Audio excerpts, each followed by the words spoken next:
Akhirnya di episode 3 terjawab sudah pertanyaan gue yang di video sebelumnya tentang Majin dan masa lalu Power, dimana gue itu sempat penasaran sebenarnya yang saat ini berada di tubuhnya itu adalah kesadaran Power sendiri atau kesadaran iblis, dan jawabannya adalah kesadaran iblis. Tapi bisa dikatakan cukup beruntung karena penampilan Power nggak berubah banyak kayak Majin pada umumnya. Tapi gue revisi deh, soalnya kan Power yang asli juga udah mati ya. Jadi nggak ada untungnya. Ditampilkannya scene tentang masa lalu Power ternyata menciptakan sebuah teori liar dari para animers, yang mana teori tersebut akan gue bahas juga sebagai pelengkap video ini. Halo guys, welcome to Kiriku baru gue Fikri di sini dalam Breakdown Chainsaw Man episode 3.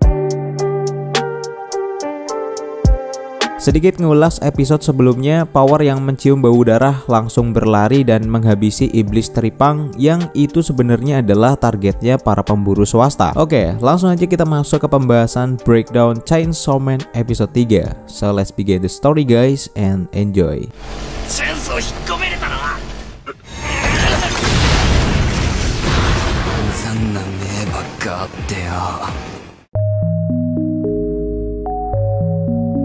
Setelah kejadian itu, Power langsung ditegur oleh Makima karena yang ia lakukan termasuk sebuah pelanggaran. Makima bahkan mengatakan sepertinya Power emang gak cocok untuk menjadi Devil Hunter karena ia tidak bisa mengendalikan diri. Nah, di sini Power langsung kelihatan ketakutan dan bahkan ia mencoba berbohong kalau yang menyuruhnya untuk menghabisi iblis teripang itu adalah Denji. Denji tentu menolak dan bahkan ia setuju jika Power ditangkap saja oleh pihak berwajib. Tapi Makima ngasih mereka kesempatan untuk berubah dan menunjukkan kinerja yang baik untuk organisasi keamanan publik. Nah, di sini akhirnya kita juga tahu sebelum menjadi Majin, Power itu merupakan iblis darah, yang mana itulah yang membuat jurus atau teknik utamanya milik Power berasal dari darah. Melihat ekspresi yang ditunjukkan oleh Makima, Denji lalu berpikir kalau sepertinya saat ini bukanlah waktu yang tepat untuk mikirin Oppai. Jadi ia harus fokus menjalankan misi, terlebih lagi jika Power dan dirinya kembali mengacau, sepertinya Denji akan segera kehilangan masa-masa kenikmatannya. Saat itu Power mengatakan untuk sekarang ia hanya bisa akur dengan kucing karena Power membenci manusia, tapi sekaligus ia membenci iblis dikarenakan kucing peliharaannya diculik oleh makhluk itu. Ia menawarkan sebuah perjanjian kepada Denji, jika Denji bisa membawa kucingnya kembali, ia akan mengizinkannya untuk memainkan Oppai miliknya. Dari sikap cuek, Denji langsung terlihat serius dan ia mengatakan dengan semangat akan menghabisi iblis yang menculik kucing milik Power. Setelah itu mereka berdua mengurus surat izin agar Power bisa keluar dan mereka harus kembali sebelum jam 5 sore. Dengan menggunakan kereta, Denji dan Power menuju ke tempat yang menurut Power disitulah iblis yang menculik kucingnya sedang bersembunyi. Di dalam kereta, Denji sempat menghibur Power dengan bercerita tentang Pochita yang menurut Denji masih hidup di dalam dirinya. Namun Power langsung berpendapat kata-kata Denji hanyalah sebuah cara untuk menghibur diri karena pada kenyataannya Pochita telah mati. Mendengar hal itu pun Denji sadar kalau ia tidak akan bisa akur dengan wanita itu. Ia juga tidak mendebat perkataan Power dan memilih diam.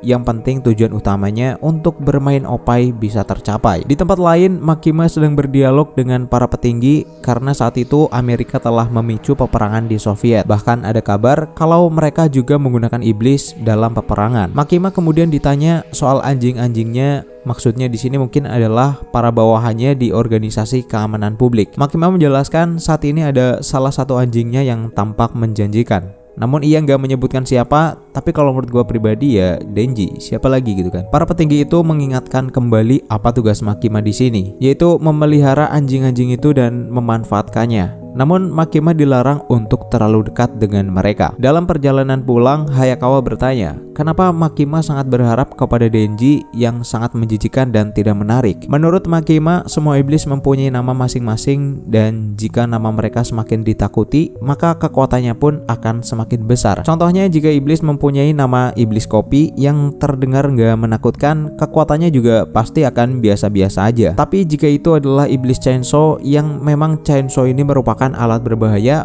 pasti iblis tersebut memiliki kekuatan besar. Tapi tetap saja menurut Hayakawa, Denji itu tidak berguna karena setiap anggota keamanan publik mempunyai tujuan dan keyakinan yang besar, sedangkan tujuan Denji hanyalah untuk bisa hidup santai, yang mana itu nggak cocok dengan mereka.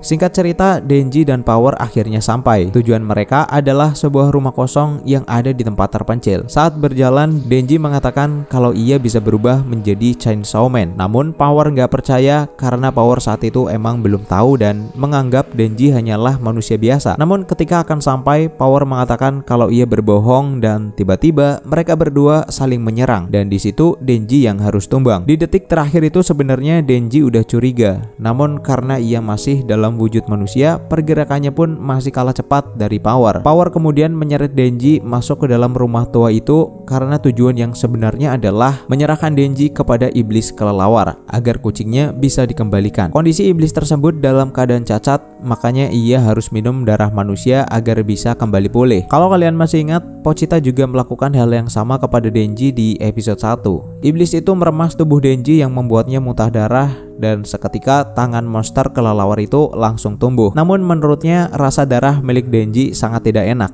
Mungkin ini karena Denji memang bukanlah manusia, tapi juga setengah iblis. Melihat Denji yang sekarat, Power mengatakan kalau manusia sangatlah bodoh. Kemudian ia meminta iblis kampret itu untuk segera mengembalikan kucingnya. Namun si iblis malah melahap kucing putih itu sebagai hukuman karena Power membawakan darah manusia yang rasanya tidak enak. Si kucing putih yang bernama Nyanko ini bertemu dengan Power di dalam hutan. Saat itu kondisi Power masih menjadi majin liar. Ia lalu merawat Nyanko hingga di suatu malam iblis kampret itu datang dalam keadaan terluka dan ia mengambil Nyanko untuk memaksa Power agar membawakannya seorang manusia. Setelah melihat kucing kesayangannya dimakan oleh iblis kampret, Power mengatakan kalau ia akhirnya bisa merasakan apa yang Denji rasakan ketika kehilangan Pochita. Saking sedihnya, Power bahkan diam saja ketika dimakan oleh iblis kampret itu. Kini tujuan si iblis adalah membalas dendam kepada umat manusia dan saat ia terbang, Denji berpegangan di kakinya, lalu berubah menjadi Chainsaw Man. Iblis kampret itu tidak menyangka kalau manusia yang akan ia habisi tadi ternyata juga seorang iblis. Mereka berdua jatuh di sebuah gedung, lalu Denji menyuruh orang-orang di sekitarnya untuk segera menjauh. Apalagi jika itu adalah seorang wanita dan anak-anak. Dengan wujud seperti itu, ternyata Denji bisa sangat kuat. Ia bahkan mampu mengangkat sebuah mobil dan melemparnya ke arah si iblis. Walaupun dalam keadaan terluka, iblis itu bukannya tanpa perlawanan. Ia menggunakan kemampuan tiupnya yang bisa menciptakan gelombang angin besar untuk menghempaskan Denji.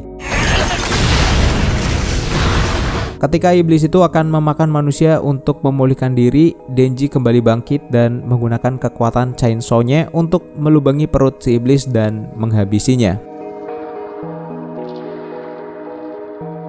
Oke, untuk episode ini ada beberapa info penting yang akhirnya terungkap. Seperti siapakah Power yang sebenarnya dan gergaji milik Denji yang ternyata bisa ditarik ke dalam atau kayak disembunyikan dulu gitu lah ya. Kemudian ada Makima yang hanya dengan ekspresi coolnya itu bisa membuat seorang Power sangat ketakutan. Dan jika kita hubungkan momen tadi ke perkataan Power kepada Denji saat berada di mesin penjual minuman, di mana katanya saat itu Power sedang berusaha mencari kucingnya sebelum akhirnya ditangkap oleh Makima. Nah, kata-kata ditangkap di sini pasti menunjukkan sebuah pemaksaan. Artinya Power emang melakukan perlawanan. Berbeda dengan Denji yang ikhlas ikut bersama Makima. Nah, diduga juga Power udah tahu seberapa kuat Makima jika dalam mode bertarung. Alasan Power merasa takut di awal episode ini bisa dibilang cukup wajar karena memang dalam perjanjian awalnya jika seorang majin dan termasuk juga Denji tidak menuruti aturan keamanan publik atau melakukan perlawanan, maka mereka akan dibasmi sebagai seorang iblis. Dan Power tidak menginginkan hal itu. Nah, selanjutnya gue akan bahas teori liar yang muncul di episode ini. Tapi sebelumnya gue tekankan sekali lagi, ini tuh cuma teori liar. Jadi nggak perlu baper dan nggak perlu adu mekanik. Seperti yang udah gue jelasin sebelumnya, kalau majin itu adalah iblis yang mengambil alih jasad manusia. Dan iblis yang mengambil alih tubuh Power adalah iblis darah. Yang jadi pertanyaan, kenapa di awal kemunculannya Power berada di hutan dan dalam keadaan telanjang? Ini diduga sebelumnya Power merupakan korban pemerkosaan yang kemudian dibunuh dan jasadnya ditinggalkan di hutan. Jika kita melihat kondisi kehidupan di universe ini memang penuh dengan kejahatan dan bunuh-bunuhan. Yakuza serta para pelaku kejahatan yang lain bisa dengan mudah ditemukan di universe ini. Jadi gimana menurut kalian?